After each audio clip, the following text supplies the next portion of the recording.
સ્વાગત છે આપનું મારી યુટ્યુબ ચેનલ સ્ટડી પોઈન્ટમાં. ચેનલને સબસ્ક્રાઇબ કરો, વિડીયો લાઇક કરો અને મિત્ર વર્તુળમાં શેર કરો અને નવા વિડીયોના નોટિફિકેશન મળતા રહે તે માટે બેલ આઇકન દબાવો. હવે આપણે આગળ જોઈશું સિમ્પલ ફ્યુચર ટેન્સ એટલે કે સાદો ભવિષ્યકાળ. આપણે સાદો વર્તમાનકાળ જોયો, સાદો ભૂતકાળ જોયો.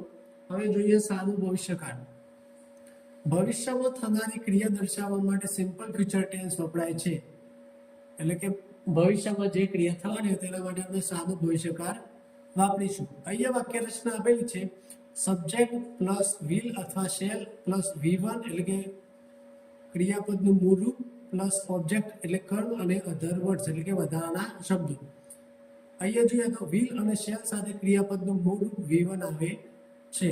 અહીંયા ઓળખના કેટલાક શબ્દો આપેલા છે: ટુમોરો એટલે કે આવતીકાલે, નેક્સ્ટ વીક એટલે આવતા અઠવાડિયે, નેક્સ્ટ મંથ એટલે આવતા મહિને, નેક્સ્ટ યર એટલે કે આવતા વર્ષે.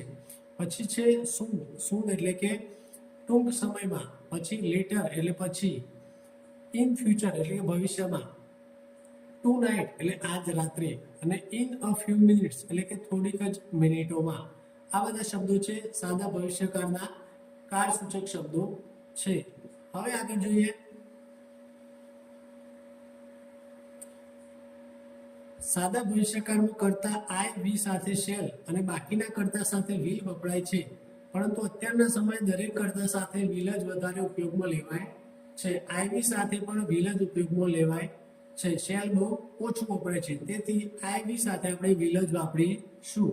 એટલે કે કોઈ પણ કરતા હોય આપણે વિલ મૂકવાનું થાય છે. શેલનો વપરાશ બહુ ઓછો થાય છે. અહીંયા વાક્ય આપેલા છે: I will go to Surat tomorrow, મતલબ કે હું આવતીકાલે સુરત જઈશ. બીજું વાક્ય છે: she will call you later, મતલબ કે તે આવતીકાલે તમને કોલ કરશે. પછી આગળ જોઈએ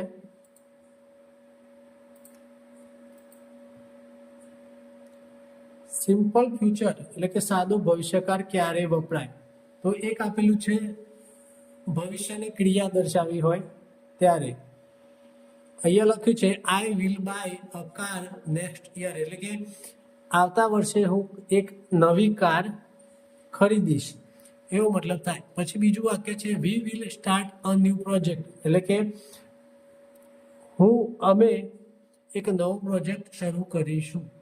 પછી બીજું છે નિર્ણય, ડિસિઝન એટ ધ મોમેન્ટ, એટલે કે ઇન્સ્ટન્ટ ડિસિઝન બતાવવા માટે. એટલે કે તાત્કાલિક કોઈ નિર્ણય બતાવવાનો હોય તો આપણે સાદો ભવિષ્યકાળ વાપરીએ છીએ. અહીંયા વાક્ય આપેલું છે ધ ફોન ઇઝ રિંગિંગ, એટલે કે ફોન વાગી રહ્યો છે, આઈ વિલ આન્સર ઇટ, હું હમણાં જ જવાબ આપીશ. એટલે કે ફોન વાગી રહ્યો છે અને હું હમણાં જ જવાબ આપીશ, એટલે કે તરત જ ડિસિઝન લઈને આન્સર આપવાનો છે, એટલા માટે આપણે સાદો ભવિષ્યકાળ વાપરીશું. પછી છે it is hot, I will open the window, એટલે કે ઘણું ગરમ છે, હું બારી ખોલી દઈશ. પછી you look tired, I will help you, તું થાકેલો લાગે છે, હું તારી મદદ કરીશ. એટલે કે આપણો મિત્ર હોય તો તેને જોયું હોય તો તે થાકેલો લાગતો હોય તો આપણે તરત તેની મદદ કરવા દોડીએ. એટલા માટે તરત જે ડિસિઝન લેવાના હોય ત્યારે આપણે સાદો ભવિષ્યકાળ વાપરતા હોઈએ છીએ. પછી આગળ જોઈએ ફ્યુચર મિનિંગ છતાં સિમ્પલ પ્રેઝન્ટ, એટલે કે ભવિષ્યનું ટાઈમ ટેબલ શેડ્યુલ નક્કી હોય ત્યારે આપણે તેનો મતલબ ભવિષ્યકાળમાં થાય છે, પરંતુ કાળ આપણે સાદો વર્તમાનકાળ તરીકે મૂકીએ છીએ. જેમ કે the train leaves at 6 AM tomorrow, મતલબ કે ટ્રેન આવતીકાલે સવારે 6 વાગે ઉપડશે અથવા તો જશે. લીવ એટલે કે જવું અથવા તો ઉપડશે. એટલે કે જો અહીંયા ભવિષ્યનું ટાઈમ ટેબલ, રોજનું ટાઈમ ટેબલ ફિક્સ છે કે ડેલી રોજે ટ્રેન આટલા વાગે જાય છે, એટલા માટે આપણે ભવિષ્યનો અર્થ લાગે છે તેમ છતાં તે સાદા વર્તમાનકાળનું ક્રિયાપદ મૂકીએ છીએ. પછી છે the exam starts next Monday, મતલબ કે અહીં પરીક્ષા આવતા સોમવારે શરૂ થશે. તો અહીંયા અર્થ ભવિષ્યનો છે છતાં સિમ્પલ પ્રેઝન્ટ વપરાય છે, એ ખાસ ધ્યાન રાખીશું. પછી આગળ જોઈએ ટુ બી ગોઈંગ ટુ દ્વારા ભવિષ્યકાળ કેવી રીતે દર્શાવાય તો તે જોઈએ. તો ટુ બી ગોઈંગ ટુ પછી ક્રિયાપદનું મૂળ રૂપ આવે છે. અહીંયા તેની વાક્ય રચના આપેલી છે: સબ્જેક્ટ એટલે કર્તા પ્લસ કર્તાના આધારે એમ ઇઝ આર મૂકીશું જે યોગ્ય હોય તે. પછી ગોઈંગ ટુ મૂકીશું, પછી મુખ્ય ક્રિયાપદનું મૂળ રૂપ મૂકીશું અને ઓબ્જેક્ટ એટલે કે કર્મ મૂકીશું. હવે ટુ બી ગોઈંગ ટુ દ્વારા આપણે ઇન્ટેન્શન એટલે કે ઈરાદો રજૂ કરવો હોય, પછી ટુ બી ગોઈંગ ટુ દ્વારા ઇનએવિટેબિલિટી એટલે કે અનિવાર્યતા રજૂ થાય, પછી ટુ બી ગોઈંગ ટુ દ્વારા પ્લાનિંગ યોજના રજૂ થાય છે. તો તેની ઓળખ કઈ છે? તો જ્યારે પણ આવા ટુ બી ગોઈંગ ટુ વાળા વાક્યનું ગુજરાતી કરીએ ત્યારે ગુજરાતી વાક્યમાં કરવાનો છે, જવાની છે, થવાનું છે, પડવાનું છે જેવા શબ્દો આવે તો ઘણી વખત ટુ બી ગોઈંગ ટુ વપરાય છે. આગળ એના વાક્યો જોઈએ. ઇન્ટેન્શન એટલે કે ઈરાદો, મનમાં નક્કી કરેલું કામ, એટલે કે I am going to learn English grammar seriously એટલે કે હું અંગ્રેજી વ્યાકરણ ગંભીરતાથી શીખવાનો છું. તો અહીંયા શું છે કે મનમાં ઈરાદો બનાવેલો છે કે અંગ્રેજી ગ્રામર શીખવાનું છે, ઈરાદો કર્યો છે, મનમાં નક્કી કરેલું કામ છે, એટલે આપણે I am going to learn એ રીતે વાક્ય વાપરીએ છીએ. પછી બીજું છે she is going to become a doctor, મતલબ કે તે ડોક્ટર બનવાની છે. આપણે આગળ જોયું કે બનવાનો છે, શીખવાનો છે એવું બધું આવે ત્યારે આપણે ટુ બી ગોઈંગ ટુ નું વાક્ય રચનાનો ઉપયોગ કરીએ છીએ. પછી છે we are going to save money for a new house, મતલબ કે અમે નવા ઘર માટે પૈસા બચાવવાના છીએ. તો અહીંયા પણ જો વી કરતાના આધારે એમિઝારમાંથી આર મૂક્યું, પછી ગોઈંગ ટુ અને મૂળ મુખ્ય ક્રિયાપદનું મૂળ રૂપ સેવ મૂક્યું. પછી he is going to start his own business, મતલબ કે તે પોતાનો વ્યવસાય શરૂ કરવાનો છે, એટલે કે એનો ઈરાદો છે, મનમાં નક્કી કરેલું કામ છે. પછી દે are going to help the poor, મતલબ કે તેઓ ગરીબોની મદદ કરવાના છે. આગળ જોઈએ પ્લાનિંગ એટલે કે પૂર્વ યોજના, પહેલેથી નક્કી કરેલો કાર્યક્રમ. ત્યારે આપણે ટુ બી ગોઈંગ ટુ વાળી વાક્ય રચના વાપરતા હોઈએ છીએ. જેમ કે અહીંયા આપ્યું છે we are going to visit Somnath next month, એટલે કે અમે આવતા મહિને સોમનાથ જવાના છીએ. હવે જનરલી વાત હોય, આપણે પ્લાન ના કર્યો હોય તો we will visit Somnath next month એવું બતાવી શકીએ, પરંતુ અહીંયા આપણે પૂર્વ આયોજિત કરી દીધી હોય, યોજના બનાવી દીધી હોય, પહેલેથી નક્કી કર્યો હોય કાર્યક્રમ, તો આપણે we are going to visit Somnath next month આ વાક્ય રચના ટુ બી ગોઈંગ ટુ વાળી વાક્ય રચના વાપરી શકીએ છીએ. બીજું વાક્ય છે I am going to meet my teacher tomorrow, એટલે કે હું આવતીકાલે મારા શિક્ષકને મળવાનો છું. પછી છે they are going to organise a cultural programme, તેઓ સાંસ્કૃતિક કાર્યક્રમ યોજવાના છે. પછી છે she is going to attend a seminar next week, મતલબ કે તે આવતા અઠવાડિયે સેમિનારમાં હાજરી આપવાની છે. આ બધું નક્કી કરેલી વાત છે. પછી my family is going to celebrate Diwali together, મતલબ મારું કુટુંબ સાથે મળીને દિવાળી ઉજવવાનું છે. આ બધા વાક્યોમાં કેવું છે, જે પણ ક્રિયા કરવાની છે તે પૂર્વ યોજના કરેલી છે. તેથી આપણે ટુ બી ગોઈંગ ટુ વાળી વાક્ય રચના દ્વારા આપણે ભવિષ્યકાળ દર્શાવતા હોઈએ છીએ. પછી આગળ જોઈએ જ્યારે ભવિષ્ય માટે કોઈ નક્કી આયોજન ફિક્સ એરેન્જમેન્ટ હોય ત્યારે આપણે પ્રેઝન્ટ કન્ટિન્યુઅસ વાપરી શકીએ છીએ. હમણાં આપણે આગળ જોયું કે કોઈ ઈરાદો કે યોજના નક્કી કરેલી હોય તો આપણે ટુ બી ગોઈંગ ટુ વાળી વાક્ય રચના વાપરીએ છીએ. અને એક બીજી વાક્ય રચના છે પ્રેઝન્ટ કન્ટિન્યુઅસ એટલે કે ચાલુ વર્તમાનકાળ વાળી વાક્ય રચનાથી આપણે ભવિષ્યકાળ દર્શાવતા હોઈએ છીએ. અહીંયા વાક્ય આપેલું છે we are living next week, મતલબ કે અમે આવતા અઠવાડિયે જવાના છીએ. પછી બીજું વાક્ય છે I M meeting the principal tomorrow, એટલે કે હું આવતીકાલે પ્રિન્સિપાલ એટલે આચાર્યને મળવાનો છું. તો અહીંયા પ્રિન્સિપાલ સાથે મળવાની વ્યવસ્થા એપોઇન્ટમેન્ટ પહેલેથી નક્કી થઈ ગઈ છે, બરોબર. તો તમે કહેશો કે હમણાં તમે કીધું કે એમ મતલબ કે ટુ બી ગોઈંગ ટુ વાળી વાક્ય રચનામાં પણ પહેલેથી નક્કી હોય અને આ ચાલુ વર્તમાનકાળ વાળી જે વાક્ય રચના છે એમ ઇઝ આર પ્લસ આઈએનજી વાળી તેમાં પણ પહેલેથી નક્કી હોય. તો ફરક કઈ રીતે કરવો? તો ફરક માત્ર એટલો છે કે જ્યારે આપણે ચાલુ વર્તમાનકાળ વાળી વાક્ય રચનાથી ભવિષ્યકાળ દર્શાવતા હોઈએ છીએ ત્યારે કેવું કે જે કાર્ય કરવાનું હોય તેનું એકદમ નક્કી થઈ ગયું હોય, જે પણ કામ કરવાનું ફિક્સ છે કે એ કામ થશે ને થશે. જેમ કે એ પ્રિન્સિપાલ સાથે મળવાની વ્યવસ્થા એપોઇન્ટમેન્ટ પહેલેથી લઈ લીધી છે, એટલે કે તે સ્કૂલમાં જશે તો તેને પ્રિન્સિપાલ મળવાના જ છે. પરંતુ જો I am going to meet the principal tomorrow આ વાક્ય રચનામાં જોઈએ તો જે વ્યક્તિએ મળવાની ઈચ્છા છે તે વ્યક્તિનો ઈરાદો અથવા તો યોજના તો છે કે હું આવતીકાલે પ્રિન્સિપલને મળીશ, પરંતુ આવતીકાલે પ્રિન્સિપલ શાયદ સ્કૂલમાં હાજર છે કે નહીં એનો એ વાતનો આપણને ખ્યાલ હોતો નથી.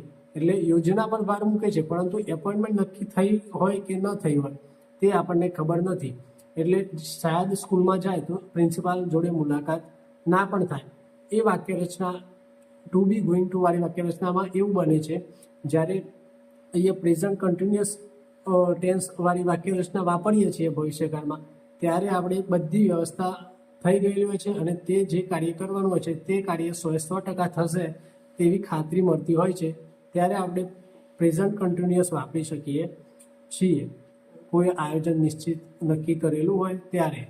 તો અહીંયા એવું છે, I M meeting the principal tomorrow, એટલે કે પ્રિન્સિપાલ સાથે મળવાની વ્યવસ્થા એપોઇન્ટમેન્ટ પહેલેથી નક્કી થઈ ગઈ છે. જ્યારે I am going to meet the principal tomorrow, તો એમાં મારો ઈરાદો અથવા યોજના છે કે હું આવતીકાલે પ્રિન્સિપાલને મળું. મારા તરફથી તો મળવાની 100% પેલી છે, પરંતુ અહીંયા યોજના પર ભાર મૂકે છે, પરંતુ એપોઇન્ટમેન્ટ નક્કી થઈ હોય કે ન પણ થઈ હોય, એટલે કે એપોઇન્ટમેન્ટ મળી છે એવું શ્યોર કહેવાતું નથી. એટલા માટે શાયદ સ્કૂલમાં જાઓ તો પ્રિન્સિપાલ મળે પણ ખરા કે ન પણ મળે. જ્યારે આ આઈએનજી વાળી વાક્યરચનામાં એવું છે કે સ્કૂલમાં જશે તો પ્રિન્સિપાલને મળવાના 100% ચાન્સીસ છે. એટલે અહીંયા વાક્ય આપેલું છે, I M meeting the principal tomorrow, એટલે કે ફિક્સ્ડ એરેન્જમેન્ટ, એટલે ફિક્સ થઈ ગઈ છે વ્યવસ્થા કે આ વાત થવાની છે.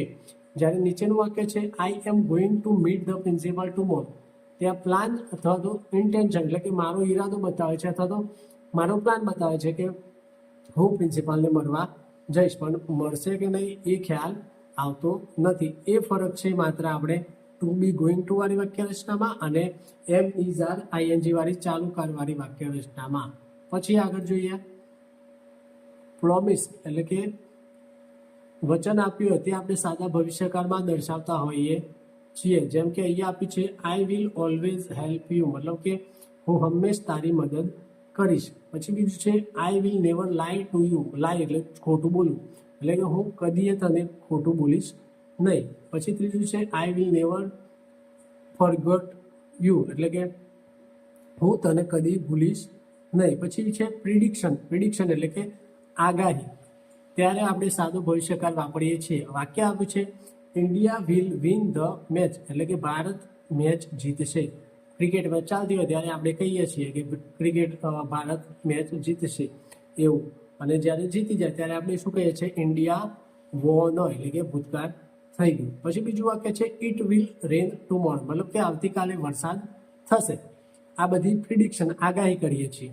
પછી છે ઓફર, એટલે કે I will carry your bag, મતલબ કે હું તારી બેગ ઉપાડી લઈશ અથવા તો પકડી લઈશ એવું થાય. અને I will open the door for you, એટલે કે હું તારા માટે દરવાજો ખોલીશ. એ ઓફર બતાવે છે.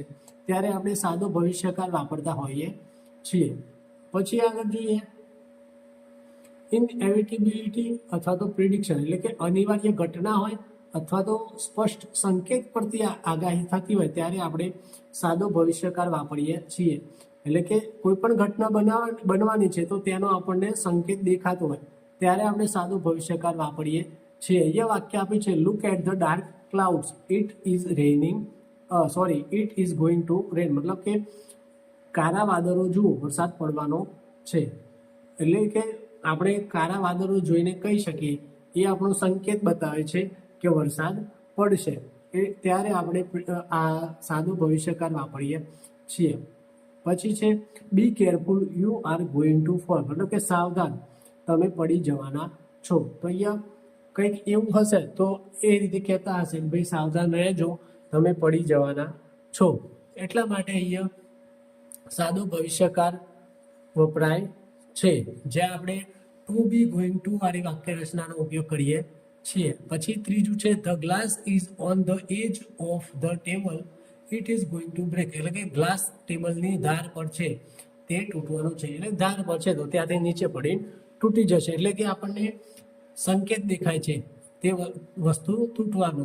એટલા માટે આપણે ટુ બી ગોઈંગ ટુ વાળી રચના દ્વારા ભવિષ્યકાળ દર્શાવીએ છીએ. પછી છે, the team is playing very well, they are going to win the match, એટલે કે ટીમ ખૂબ સારું રમી રહી છે, તેઓ મેચ જીતવાના છે. તો આપણે મેચ જોતા હોઈએ છીએ ત્યારે આપણને ખબર છે કે કોણ કેવું સારું રમે છે એના પરથી આપણે અંદાજો લગાવતા હોઈએ છીએ. એવા સંકેત મળે કે આ મેચ આ ટીમ જીતશે કે પેલી ટીમ જીતશે, એટલે એ સંકેત મળે અને આપણે આગાહી કરતા હોઈએ છીએ ત્યારે ટુ બી ગોઈંગ ટુ વાળી વાક્ય રચના દ્વારા સાદો ભવિષ્યકાળ દર્શાવતા હોઈએ છીએ. પછી છે the baby is crying loudly he is going two wake up everyone. અહીંયા આ જે અપ છે એ અહીંયા વેક પછી મૂકવાનું હતું, રહી ગયું છે, સોરી.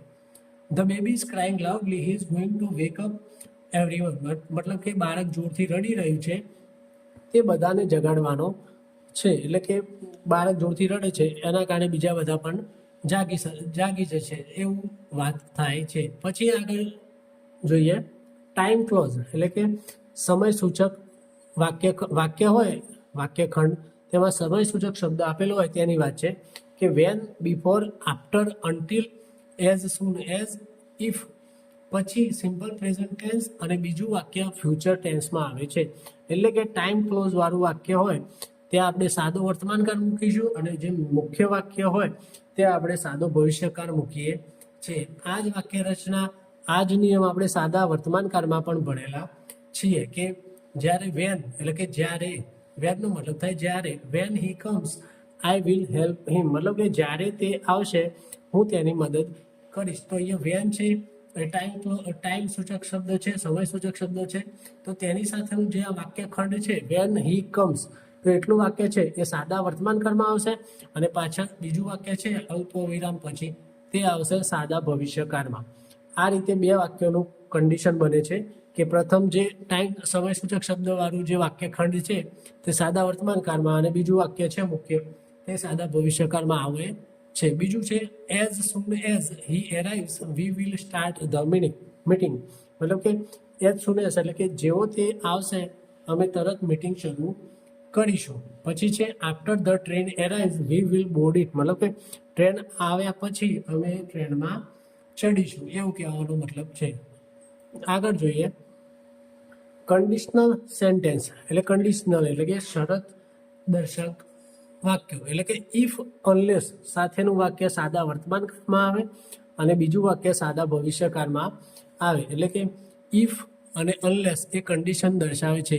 ઇફનો મતલબ થાય જો અને અનલેસનો મતલબ થાય ઇફ નોટ, અથવા તો જો નહીં અથવા તો જ્યાં સુધી નહીં.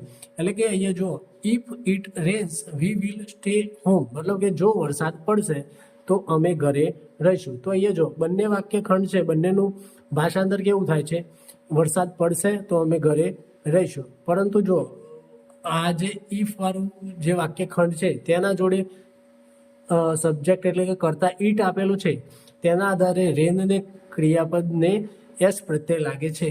એટલે એ સાદા વર્તમાનકાળની વાક્ય રચના બને છે પરંતુ તેનું ભાષાંતર છે તે સાદા ભવિષ્યકાળનું થાય છે કે જો વરસાદ પડશે તો અમે ઘરે રહીશું.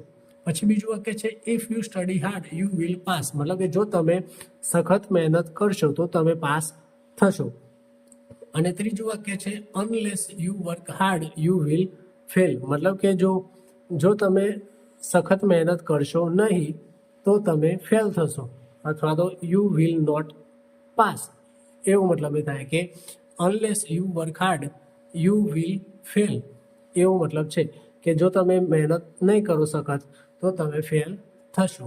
આગળ જોઈએ શેલનો ઉપયોગ પરંપરાગત અંગ્રેજીમાં, એટલે કે આઈ shell go we shall help you, મતલબ આપણે કીધું હતું કે આઈ અને વી સાથે શેલનો ઉપયોગ થાય છે પરંતુ હાલ મોડર્ન ઇંગ્લિશમાં લગભગ બધે વિલ જ વપરાય છે. એટલે કે દરેક કર્તા સાથે આપણે વિલનો ઉપયોગ કરીએ છીએ કે આઈ સાથે પણ વી સાથે પણ વિલ, એટલે કે આઈ વિલ ગો અને વી વિલ હેલ્પ યુ. શેલનો ઉપયોગ ખાસ થતો નથી.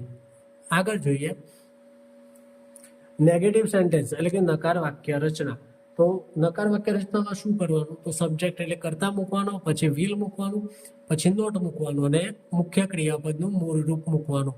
એટલે કે વિલ અને મુખ્ય ક્રિયાપદ વચ્ચે માત્ર નોટ મૂકવાનું થાય છે. વિલ નોટની જગ્યાએ આપણે વોન્ટ પણ મૂકી શકીએ છીએ. અહીંયા વાક્ય આપે છે આઈ વિલ નોટ ગો, એટલે કે હું જઈશ નહીં, અથવા તો આઈ વોન્ટ ગો, એ રીતે પણ વાક્ય બને.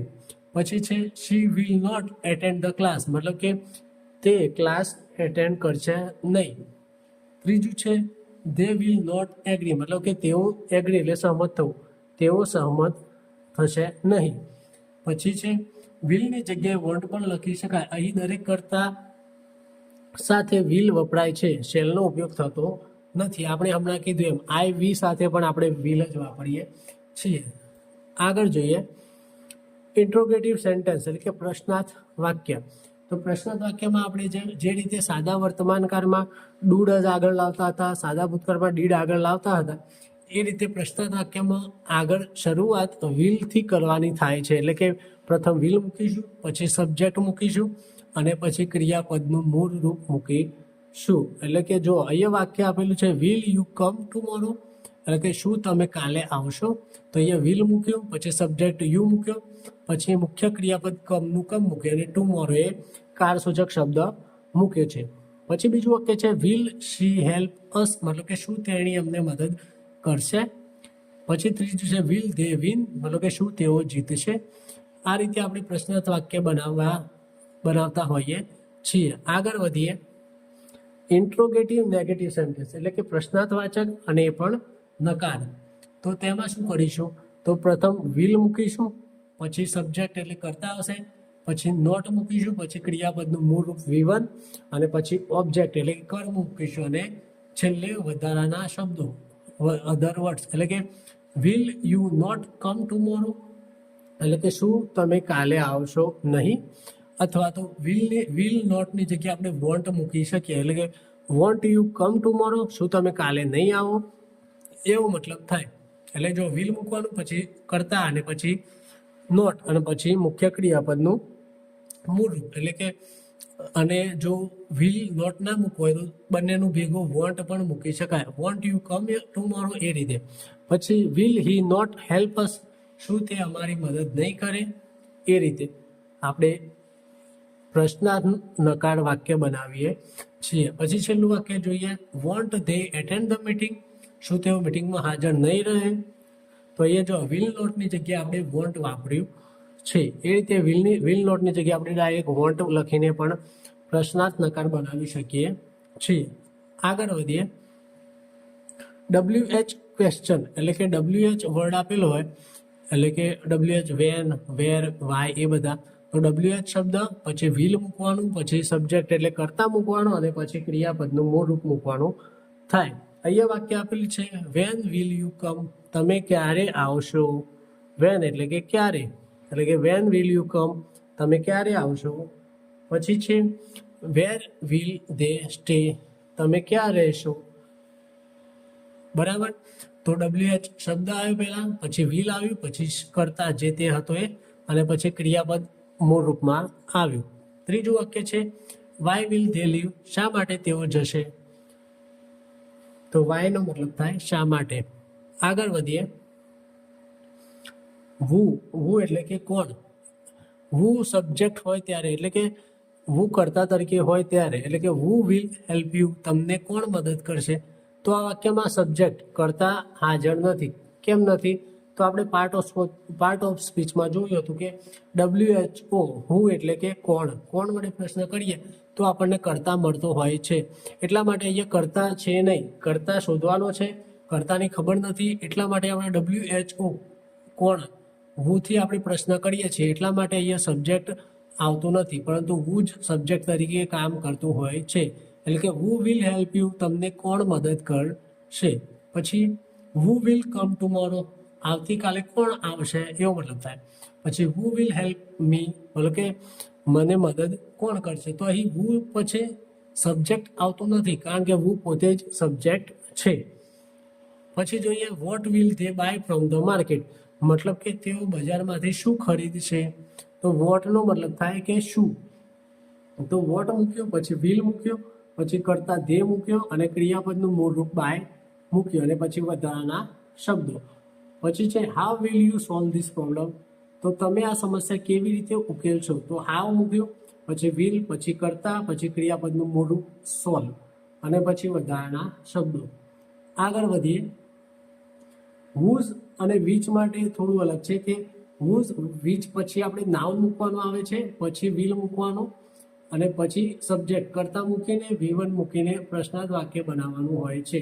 અહીંયા વાક્ય આપેલું છે which book will you read next, એટલે કે તમે આગળ કયું પુસ્તક વાંચશો, મતલબ હાલ તમે પુસ્તક પૂરું કર્યું, હવે નેક્સ્ટ કયું પુસ્તક, આગળ કયું પુસ્તક વાંચશો એમ. એટલે કે વિચ મૂક્યું, પછી નાઉન બુક મૂક્યું, પછી વિલ મૂક્યું, પછી સબ્જેક્ટ યુ અને ક્રિયાપદ હતું રીડ, તો તેનું મૂળ રૂપ મૂક્યું અને નેક્સ્ટ એ વધારાના શબ્દો છે. પછી whose car will you drive tomorrow, તમે આવતીકાલે કોની કાર ચલાવશો, તો અહીંયા હુઝ આવ્યું, પછી નાઉન આવ્યું કાર, પછી વિલ, પછી સબ્જેક્ટ યુ અને ક્રિયાપદ મૂળ રૂપ ડ્રાઈવ અને ટુમોરો એ કાર સૂચક શબ્દ છે. તો એ વિચ અને હુઝમાં ખાલી વચ્ચે નાઉન આવે છે, કારણ કે વિચ અને હુઝ છે સંબંધક પ્રોનાઉન તરીકે વપરાય છે એટલા માટે. આગળ વધીએ. WH as a relative pronoun, એટલે કે આપણે WH જોયું, WH એ પ્રશ્નાર્થ વાક્ય માટે જોયા, હું, પછી વાય, વોટ એ બધા, પરંતુ WH જે છે તેનો આપણે રિલેટિવ પ્રોનાઉન એટલે સંબંધિત સર્વનામ તરીકે ઉપયોગ કેવી રીતે કરીએ એ જોઈએ. આપણે પ્રોનાઉન જોયા હતા એ પ્રમાણે કે રિલેટિવ પ્રોનાઉન તરીકે WHO હું, હુઝ, વિચ, ધેટ બે ક્લોઝને જોડે છે. રિલેટિવ પ્રોનાઉન પછી સામાન્ય રીતે નાઉન ફરીથી આવતું નથી, એટલે એક નાઉન હોય, નામ હોય એ ફરીથી આવતું નથી. અહીંયા જોઈએ હું એટલે કે જે અથવા તો જે વ્યક્તિ, અહીંયા વાક્ય આપે છે the boy who will win the race will get a prize. તો અહીંયા જો અહીંયા શું લખ્યું છે, રિલેટિવ પ્રોનાઉન કહે છે હું, પછી સામાન્ય રીતે નાઉન ફરીથી આવતું નથી. તો અહીંયા ધ બોય એક નાઉન છે બરોબર, તેના પછી હું આપેલું છે, તો ફરીથી આખા વાક્યમાં ધ બોયનો ઉલ્લેખ થતો નથી. એ વાક્ય એ કહેવા માંગે છે આ સેન્ટેન્સ કે રિલેટિવ પ્રોનાઉન પછી સામાન્ય રીતે નાઉન ફરીથી આવતું નથી. અહીંયા વાક્ય છે the boy who will win the race will get a prize, મતલબ કે જે છોકરો દોડ જીતશે તેને ઇનામ મળશે એવું કહે છે. તો એ જો WHO હું છે એ રિલેટિવ પ્રોનાઉન તરીકે વપરાયેલું છે કે જે છોકરો જીતશે તેની વાત છે, એટલા માટે અહીંયા હું છે એક પ્રશ્નાર્થ માટે નથી વપરાયેલું, પરંતુ રિલેટિવ પ્રોનાઉન તરીકે વપરાયેલું છે. પછી જોઈએ બીજું વાક્ય, the student who will score highest marks will be honoured, એટલે કે જે વિદ્યાર્થી સૌથી વધુ ગુણ મેળવશે તેનું સન્માન થશે અથવા તો સન્માન કરવામાં આવશે. તો અહીંયા પણ એવું છે, હું છે એ રિલેટિવ પ્રોનાઉન તરીકે વપરાયેલું છે. અને પાછળ જો અહીંયા વિલ બી ઓનર્ડ, એટલે આ વાક્ય છે એ પેસિવ કાળમાં વપરાયેલું છે. આગળ વધીએ. હુમ એટલે કે જેને, એટલે કે the person whom you will meet tomorrow is my uncle, એટલે કે જેને તમે કાલ મળશો તે મારા કાકા છે. તો અહીંયા જો ધ પર્સન નાઉન છે અને હુમ રિલેટિવ પ્રોનાઉન છે, તેના પછી ફરીથી નાઉનનો ઉલ્લેખ થતો નથી. એટલે કે the person whom you will meet tomorrow is my uncle, એટલે કે આવતીકાલે તમે જેને મળશો તે મારા કાકા છે. તો અહીંયા જો આ યુ હુમ આવ્યું, પછી યુ કરતા, પછી વિલ અને મુખ્ય ક્રિયાપદ મૂળ રૂપ આવ્યું અને બાકી બધાનું સેન્ટેન્સ ટુમોરો અને ઇઝ માય અંકલ. પછી છે the candidate whom the committee will select will join next month, મતલબ કે જેને સમિતિ પસંદ કરશે તે આવતા મહિને જોડાશે. તો અહીંયા જે હુમ વપરાયેલું છે એ કર્મવાચક તરીકે વપરાયેલું છે, એટલે કર્મવાચક રિલેટિવ પ્રોનાઉન તરીકે વપરાયેલું છે. એટલે કે એટલું યાદ રાખવાનું કે હું છે એ કર્તા તરીકે વપરાય છે, પછી હુમ છે એ કર્મ તરીકે રિલેટિવ પ્રોનાઉન તરીકે વપરાતું હોય છે, અને આ હુઝ છે એ સંબંધક તરીકે વપરાતું હોય છે. એટલે હુઝ એટલે કે કોની માલિકીનું, જેનું કે જેની. The artist whose painting will become famous, એટલે કે જે કલાકારનું ચિત્ર જીતશે તે પ્રસિદ્ધ બનશે. તો અહીંયા જો હુઝ પેઇન્ટિંગ, કોની પેઇન્ટિંગ, તો તે આર્ટિસ્ટની, એટલા માટે પેઇન્ટિંગ સાથે જે સંબંધ દર્શાવે છે જે તે આર્ટિસ્ટનો, એટલા માટે હુઝ છે એ સંબંધક પ્રોનાઉન તરીકે વપરાય છે. જે રીતે હું કરતા પ્રોનાઉન તરીકે વપરાય છે, હુમ કર્મ તરીકે વપરાય છે, એ રીતે હુઝ છે એ સંબંધક તરીકે વપરાય છે. ધ આર્ટિસ્ટ હુઝ પેઇન્ટિંગ એટલે કે જેની પેઇન્ટિંગ વિલ વિન જીતશે, વિલ બીકમ ફેમસ એટલે કે તે પ્રસિદ્ધ બનશે. આગળ જોઈએ. છેલ્લું છે વિચ એટલે કે જે વસ્તુ અથવા તો જે. The machine which will save more energy will be purchased, એટલે કે જે મશીન વધુ ઉર્જા બચાવશે તે ખરીદવામાં આવશે. તો અહીંયા પણ વિચ છે એ સંબંધક તરીકે વપરાય છે તે મશીન કે એવી મશીન ખરીદશું જે એનર્જી વધારે સેવ કરશે. પછી છે the car which will arrive tomorrow is mine, મતલબ કે જે કાર કાલે આવશે તે મારી છે. એટલે કે the car which will arrive tomorrow is mine, જે કાર કાલે આવશે તે મારી છે. થેન્ક યુ મિત્રો, ખૂબ ખૂબ આભાર તમારો. મળીશું હવે નવા લેક્ચર સાથે. ત્યાં સુધી ચેનલને સબસ્ક્રાઈબ કરો, વિડીયો લાઈક કરો અને જોતા રહો સ્ટડી પોઈન્ટના લેક્ચર. Thank you.